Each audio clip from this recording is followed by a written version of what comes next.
This episode of Into the Music is brought to you by Coda Music. It's a great way to discover new music and listen to all of your favorite artists for free. The link is in the description.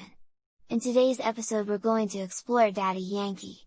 Daddy Yankee did more than anyone to establish reggaeton as a marketable music style during the early 21st century.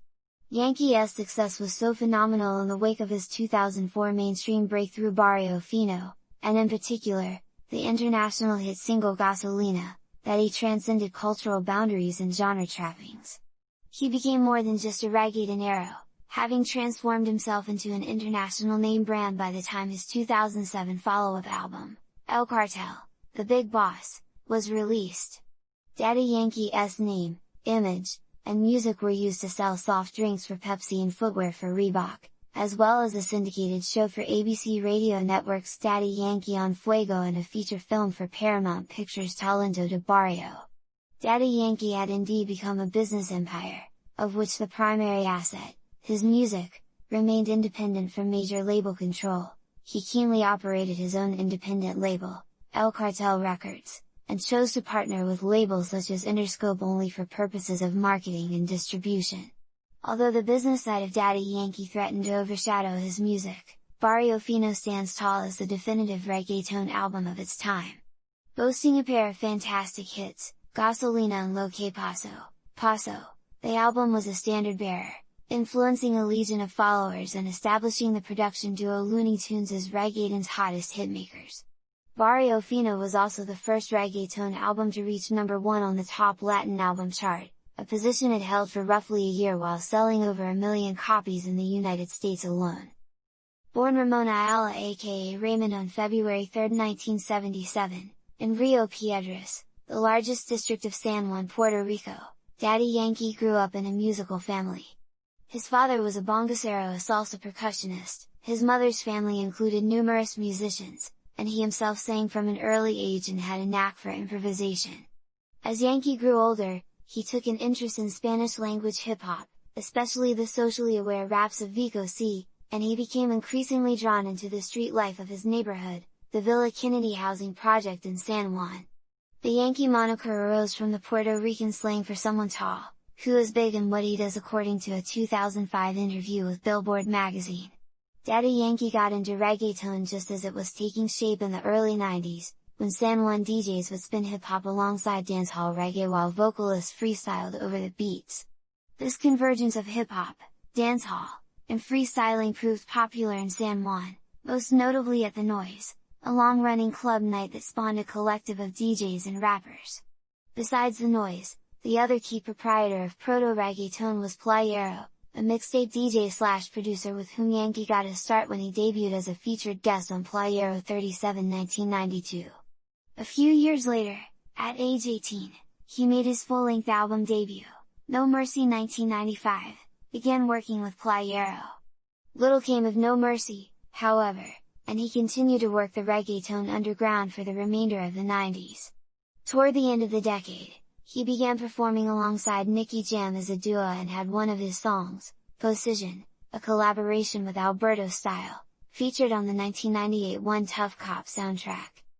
Beginning in 2000, Daddy Yankee furthered his career significantly with independently released albums. El Cartel 2000 and El Cartel, Volume 2 2001 came first, each laden with featured guests in mixtape fashion. However, El Congre Com 2002 was the one that really gave his career the boost it needed to break him outside Puerto Rico.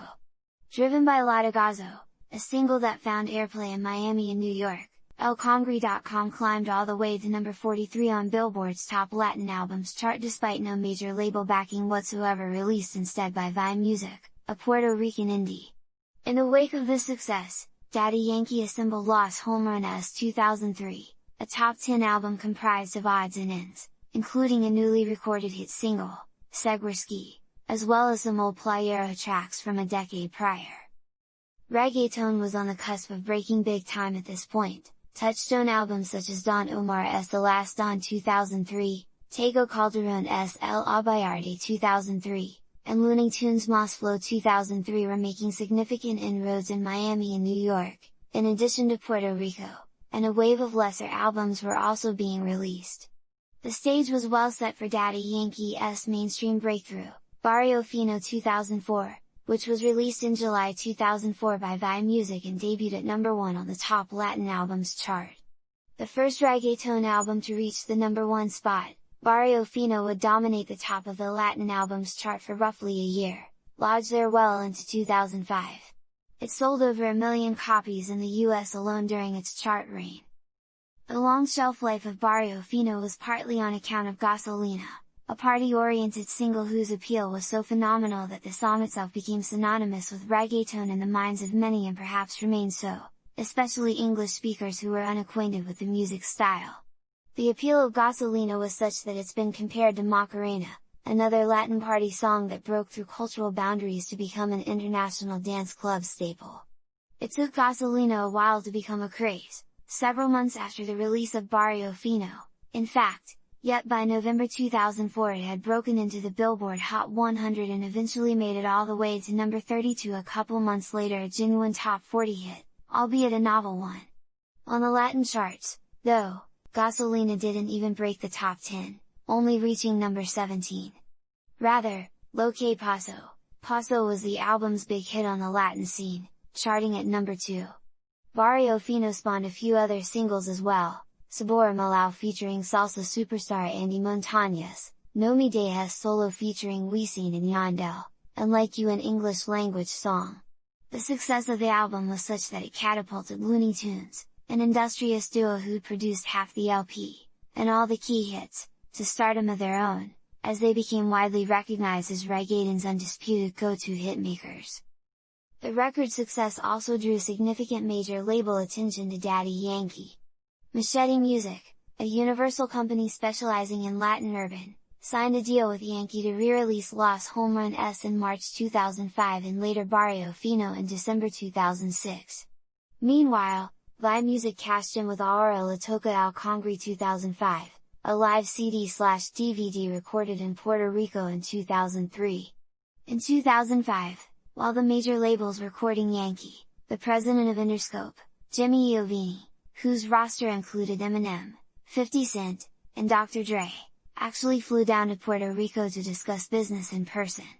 A joint venture resulted between Interscope and Daddy Yankee's own label, El Cartel Records. The first release under this partnership was Barrio Fino in Directo 2005, a CD/DVD comprising live and concert and newly recorded material. Romp, one of the newly recorded songs, was issued as the lead single and charted even higher than Gasolina had, reaching number 24 on the Hot 100. Moreover, it spent 15 weeks atop the Hot Latin Tracks chart. The Interscope deal was only one of many struck by Daddy Yankee at this point. He began lending his name, image, and music to everything from footwear Reebok and soft drinks Pepsi to automobiles Citroën and radio ABC. He also founded his own charity, Corazón Guerrero, to help ex-convicts, and he teamed with CMN Cardenas Marketing Network, an event marketing and sponsorship agency, to mount an international tour throughout North, Central, and South America.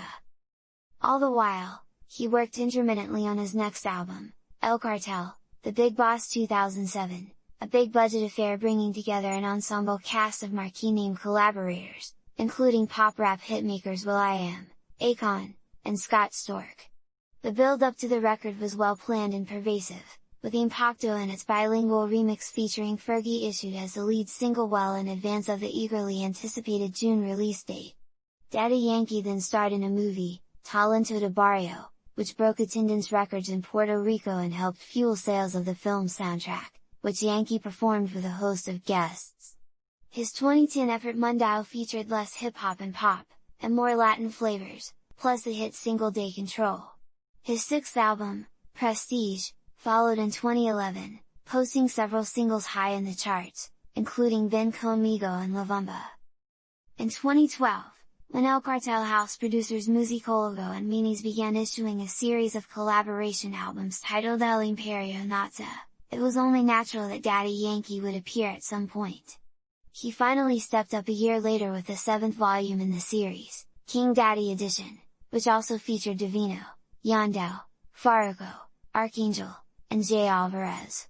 In 2015, he released a pair of top 10 Hot Latin hits, Sígueme y sigo and Viven, followed by 2016's Shaky Shaky, which reached the mainstream through a social network app and a hypermarket advertisement. However, it wasn't until 2017 that Yankee would finally break into the international mainstream through his collaboration with Luis Fonsi on the Justin Bieber featuring track Despacito. The multi-platinum smash single topped the charts in dozens of countries and tied a record for the longest consecutive placement at number 1 in Billboard's Hot 100 history. Yankee followed the success of Despacito with the single Dura, which arrived at the start of 2018.